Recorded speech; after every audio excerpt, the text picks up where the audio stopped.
Okay, the RFL has had to step in to pay the Salford Red Devils players. They've been owed money by the current ownership, who've recently taken over the club on more than one occasion so far since this ownership group has taken over. This is what I can gather from news reports on several different websites, including Sky Sports News. The new ownership group currently in charge at Salford have missed previous payment deadlines.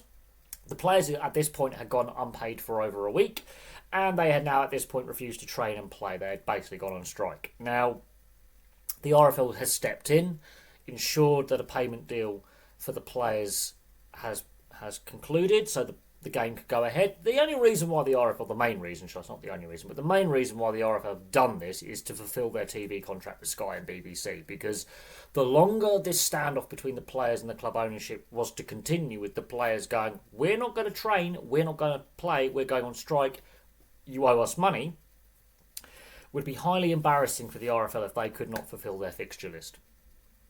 We've been here before in 2020 with COVID, the Wolfpack going bust, and Hull FC unable to complete the 2020 season.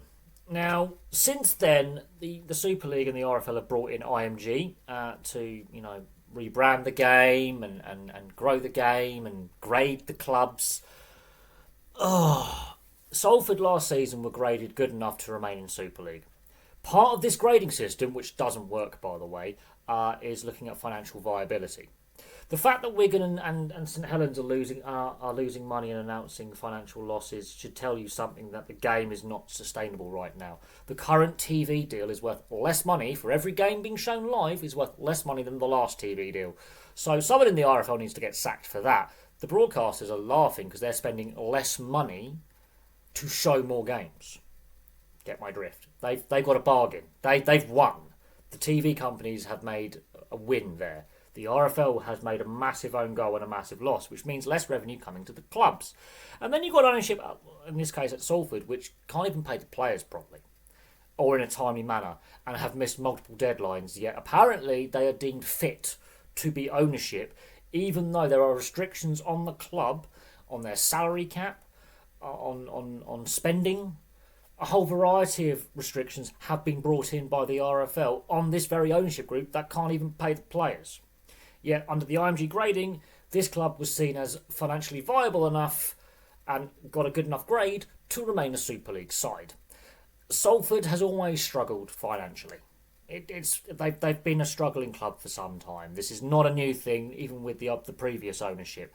There's been concerns about the stadium lease before and having a stadium to play in. So Salford's had a lot of off-field issues for some time. I cannot see the RFL long-term stepping up to pay the players should the ownership group continually miss payment. Now, this is on the backdrop of the NRL rumoured to be interested in buying a stake or outright purchasing Super League off the RFL, or basically just buying the game in the UK and France, basically. The way the finances work in Australia and New Zealand with the NRL is actually different in a sense to how it works over here in the Super League, Championship and League One. We sort of still have a promotion relegation system, even with the IMG grading system, whereas in Australia and New Zealand you have first grade, which is NRL, and then reserve grade, and then the regional competitions such as New South Wales and Queensland Cup, and then domestic state competitions as well, like in Western Australia there's a domestic competition. New Zealand has a domestic regional competition, and that's how the pyramid works. There is no promotion relegation. There's expansion, but no promotion relegation. We tried licensing in the Super League before. It didn't work for a reason. They're basically, with the IMG grading system, trying it again, making it a closed shop. In order to be a serious national competition, you need a club in London that's viable. You can debate the viability financially of the London Broncos. The previous ownership spent a lot of money. But at least with the London Broncos, the players got paid. Salford, the players aren't getting paid. And as I say, I can't see the RFL long-term dipping into their lack of money, because they don't have any, to pay players. The reason why they've done this is to get the Castleford game played because of the TV contract. This is why the RFL have stepped up, but I can't see them financially doing it long-term, and there are concerns about the Red Devils' long-term survival and being sustainable, which then you've got to point questions at the IMG grading. Is it actually working? Because no clubs are making any money. And with the TV deal being worth a lot less than it was last year, or the last TV deal, should I say, that's an embarrassment, which means clubs are now heavily reliant on gate receipts and merchandise sales. And is that going to cover player wages? The thing is, salaries haven't actually gone up in 20 years. They've stagnated. This is why the NRL now is a much superior competition. Look at the salary cap in the NRL and compare it to Super League.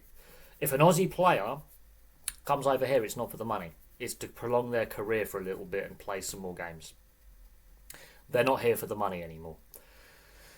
Why do you think there's a lot of talent going to the NRL or being scouted by the NRL? And with future expansion, I can see more Super League talent leaving the UK and France and going to Australia and New Zealand, and even PNG when they enter.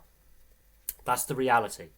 And if Salford go belly up, that's going to impact other club finances, because they would have planned for a home and away game against Salford and a stupid loop fixture and potentially a Challenge Cup game as well. So clubs would have done some approximations and some planning for attendances for and against Salford. What they're going to make in revenue for home game gate receipts and away game gate receipts, looking at potential ticket sales for upcoming fixtures. If Salford go bust and can't fulfil their fixtures, or the players go on strike and for fixtures go unfulfilled, that's going to impact other clubs. So there will be a knock-on impact. And yeah, questions have to be asked over the RFL's running of the game, IMG grading, and what's going to happen with Salford. Because this ownership group, in my opinion, from what I can gather from the limited information that I have, because I'm not a massive expert on the current ownership, are they even suitable owners? Because they can't even pay the players now, yet they're claiming they are sorting out funding. Why were they given the keys to the club in the first place if they didn't have any money? So the RFL, massive questions. IMG grading, massive questions. Yet again, even though it's a flawed system anyway, we argued that to death. And Salford's future viability. With previous ownership had issues, the current ownership have proven themselves, in my opinion, incapable of running a sporting club. And questions have to be asked about why they were allowed to purchase the club with no money or lack of funds, because they're not paying the players, the league is. And the league doesn't have money to do it because the TV deal is worthless. And the RFL lost money with the World Cup being delayed by a year. And they had to get money from the government during COVID as an emergency loan, which they've got to pay back, which is exacerbating financial issues within the game. You see where I'm going here? The rugby league doesn't have a lot of money. This is why the NRL was interested in purchasing Super League and investing.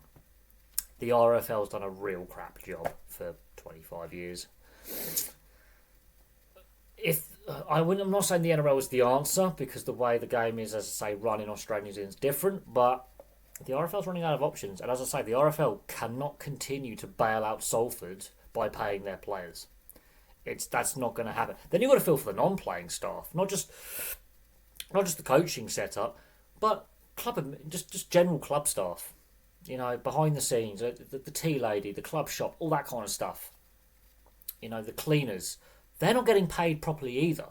So this is a much wider issue than just the players going unpaid. It's the whole, everyone employed by the club is getting underpaid or not paid correctly or not paid at all. And that is wrong.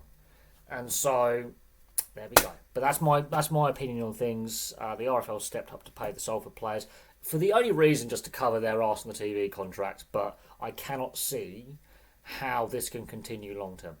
But there we go. Thank you very much for watching. Place your thoughts on the situation with the Salford Red Devils. Will they see out the season? That's nothing. Will they go into administration? Will they survive? But thank you very much for watching. Place your thoughts in the comments section below. And I'll have some more content for you guys very, very soon.